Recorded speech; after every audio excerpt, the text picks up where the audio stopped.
Hey, Erik Moses now on the Right to It Guest on here on Fox Sports 910 Phoenix. Erik, how you doing this Friday? What's going on?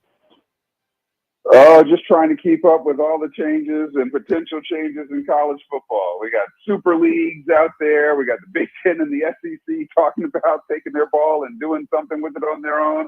And we had a bunch of upsets last week. So, the fun never stops. The Super League. We got into that yesterday, and it's intriguing, Erik. And I'm just, from your point of view, do you expect the bowls to be part of that postseason?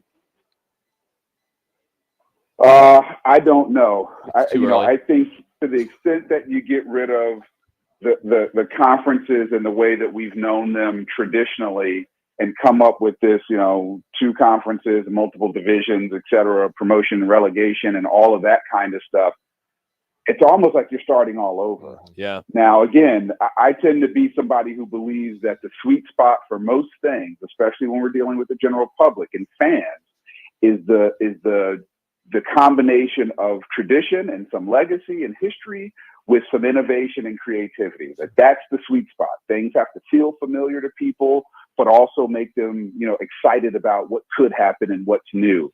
And what represents the tradition, the history, and the pageantry of college football better than the bowl games.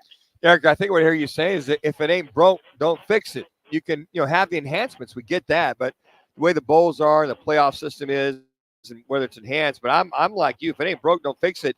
Figure out a way to incorporate the bowl system if the Super League or super teams come down the pike in, whether it's 3 years or 5 years.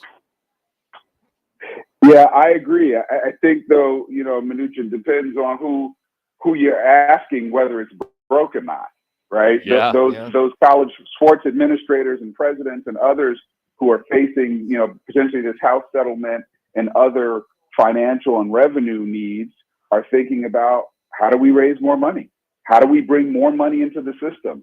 I read an article that talked about, do we really want to see Alabama play Western Kentucky, or do we want to see them play Illinois or Nebraska and those kinds of teams every week? And so, I don't think it's broken from where we sit. But if you're an athletic director who's trying to figure out, how do I get another $20 to $30 million into my athletic budget? How do we raise that every year? This might be one of those ideas that you would consider and be in favor of. Erik, are you in favor of the relegation? When in this type of deal with this system where, the smaller schools can get an opportunity to get to that next level, kind of how they do it in European soccer? It certainly does create a lot of excitement in European soccer. Yeah. And so, it's one thing that we like in America, and we like underdogs. We all love Rocky because he wasn't a champ, right? Yeah. And he came from, humble beginnings and ended up winning the championship. And so I think that kind of opportunity is pretty exciting and intriguing to me. And look, when I look at teams, and I don't mean to pick on anybody, but say a Vanderbilt in the SEC or Northwestern in the Big Ten. These are great institutions, great academic institutions, have had some success in several sports, maybe even including football. But do we really expect them to compete against Ohio State and Michigan and Alabama and Georgia and Florida? I don't know. So maybe creating a system that allows them to be successful at a level that seems more appropriate for those kinds of universities and their programs. But then when they have a stellar year or put it together to be able to then go up, that's kind of intriguing. Erik, and then we'll move on after this one, but you looked at last week, the SEC and the Big Ten are looking to combine from the standpoint of making sure their non-conference games are worthy and meet the RPI when you get into a playoff situation. Do you think that might have spurred all the rest of them, the Big 12s and the ACCs, to go, well, wait a second. We want to make sure we have the proper competition so we don't get left out in the cold because of our non-conference games. Do you think that might have spurred this conversation even more so this last week? Yeah, it would have to. I mean, if I'm Jim Phillips or Brett Yormark, I'm trying to figure out, how do we not get left in the dust behind, the Big Ten and the SEC? And how do we continue to show that we have great and strong programs that have fantastic fan affinity and following, and that we are additive to what happens in college football. And so, yeah, I mean, look, nobody wants to play Murderer's Row every single week. Yeah. But as we move to a system where you no longer have to be undefeated in order to possibly play for a national championship, then maybe getting beat up just like you do in weren't the Kansas City Chiefs like a wild card or something in one of these Super Bowl runs? Yes. I mean, you don't necessarily, right? You don't have to be undefeated or be the best team in the regular season every year in order to win. And the playoff gives us that opportunity for that to happen. Erik Moses joining us here, Fox Sports 910.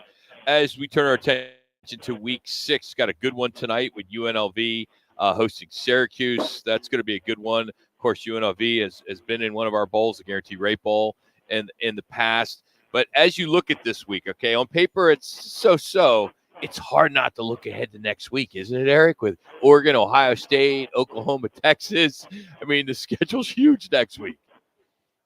Yeah, I mean, you're underscoring, the point we just talked about. Yeah. You want these big games every week, right? You do. And so I was actually supposed to go to that UNLV game this weekend, but I'm not. And then, as you know, Rock, those of us from the Fiesta Bowl organization will be up in Oregon, many of us, to see that Oregon-Ohio State Big Ten matchup, and I'm looking forward to being in the Eugene. Yeah, me too. And I guess Scott Lightman, of course, the PR communications guy for the bowl, told me I'm responsible for carrying Erik's bag. Sure. When we're there, so I gotta take care of everything for Erik while Absolutely. there. So looking forward. I travel light though, so that's good. I travel light. You won't stress yourself out. Can you? Do you know? I've been kind of I got to the end of the internet about an hour ago, and I have not seen if game day is going to be there or not. Have you got any word on if game day is going to be there?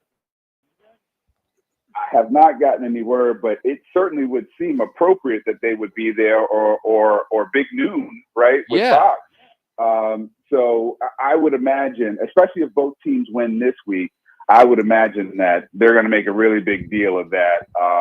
And there have been some questions about if Oregon is the real deal because maybe they haven't won a lot of these early season games by the margins that people would expect.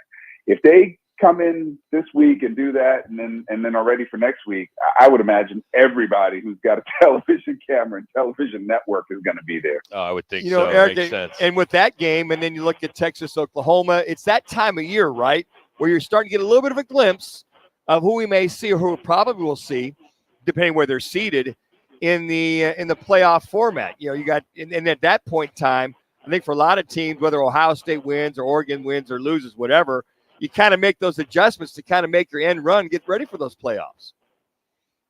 Yeah, well, that school down south, as some of my friends here in the Valley say, the University of Arizona threw a monkey wrench into some of these projections by going up to Utah and beating the Utes up there. They were the highest ranked Big 12 team, and a lot of prognosticators thought that we would have Utah winning the Big 12 and that they would be in the Verbal Fiesta Bowl this year. So it's up for grabs now. BYU looks good. Arizona looks good. K-State looks good. Iowa State is undefeated. We may have our pick of some great teams to come down here to the Valley in December. Speaking of great teams in the Valley, the Friday night showdown continues. Last week was a big win for Highland over Chandler, and I believe Minucci, you called that game? We called that game, absolutely. Yeah. Gave a lot of love to the Fiesta Bowl guys. Did you? Absolutely gave a lot of love. Hey, we know where our bread is buttered there, Big E. we gave you some love. Well, we appreciate it. Just, hey, Manuch, don't forget about us when Monday Night Football comes calling, okay? Oh, no worries there. No I'm just happy there. I can just, keep it on the map there. I mean, just get in and out of my breaks. But that was a lot of fun. Tonight you got Centennial, who's been struggling against Saguaro, who's been struggling. But remember, folks, this is the night where all those transfers, Rock, are now eligible. So a lot of guys that have transferred will be on the playing field. They had to sit there 5 games. Is that a lot of guys? There's quite a few in the Valley. Really? Yeah. Across the board, in high school football, the transfers could all play today? They can all play today. Tonight's that proverbial 6th game of the year. Wow. Okay. So fireworks are going to happen tonight, Big E. Well, and it's high school, right? So you never know what the heck is going to happen in some of these things or what's going on with kids or who's going to step up and show that they're the man. So, you can't count on anything. You certainly want to throw the records out of the window when there's a big rivalry game going on. By the way, that belt that y'all did, I mean, the kids loved it. Those kids there at Highland High School, the MVP, Cole Menor, one of the very much, they love that bad boy. The yellow jackets all surrounding that thing. It's kind of a big deal at these high school games there, Erik. Yeah, we're happy. We think the kids and the programs are a big deal. And as I've said to you guys many times before, whatever we can do to kind of use our microphone or a megaphone to highlight the kids and what they're doing, we're going to continue to do and look for more ways to kind of enhance that. And I'm glad they can come. We want them holding up that Friday Night Showdown belt and remembering that and having those memories for them and their classmates and teammates, their parents and friends. And so hopefully those will be the kinds of things we all look back on from high school with fond memory. So, Erik, I'll see you Thursday on the plane. I'll be in 23E. I know you're in like 1A or 2B. So can you just, if there's some extra little bottles, just send them down to me in aisle 23? It'll be easy because I'll be the guy on the thing serving drinks. That's how I get my flight taken care of. So. Yeah.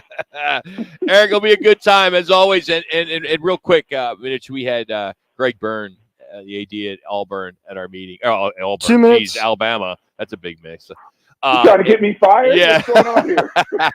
By far one of the best speakers we've ever had. He's now on the board and it was tremendous. Took us behind the scenes. And I know there's a lot of people out there that know the Fiesta Bowl. And every year we try to grow our committee.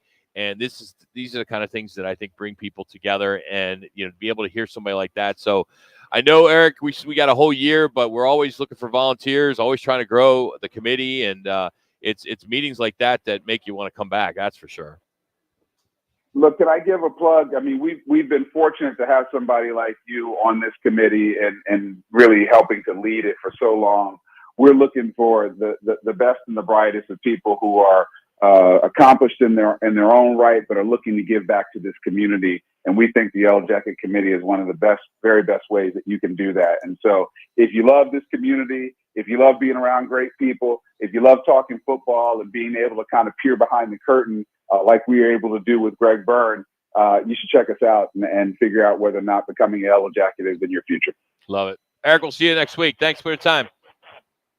Looking forward to it, guys. You got it, Erik. It's Erik Moses, of course, CEO and executive director of the Verbo Fiesta Bowl and Guaranteed Rate Bowl. I can't believe I said Auburn. It's all right, Rock. Instead of Alabama. You were just thinking of the rivalry weekend next week, next couple of weeks. I don't know why, because I think we were going to talk about Oklahoma, 1 minute. Auburn, or I don't know, whatever.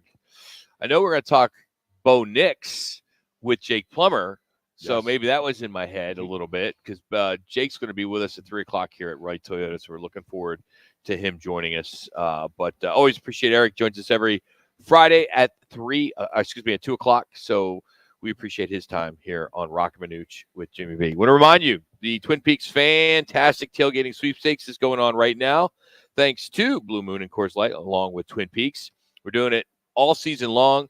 Text Peaks to 59925. You can do it every day for a chance to win a grand prize, and it's huge. It's a Traeger grill. It's a Blackstone griddle. It's a pizza oven. I can go on and on. Everything's up on our website at Rock and Manuch. Again, no purchase necessary. Just text Peaks to 59925. Standard message and data rates apply.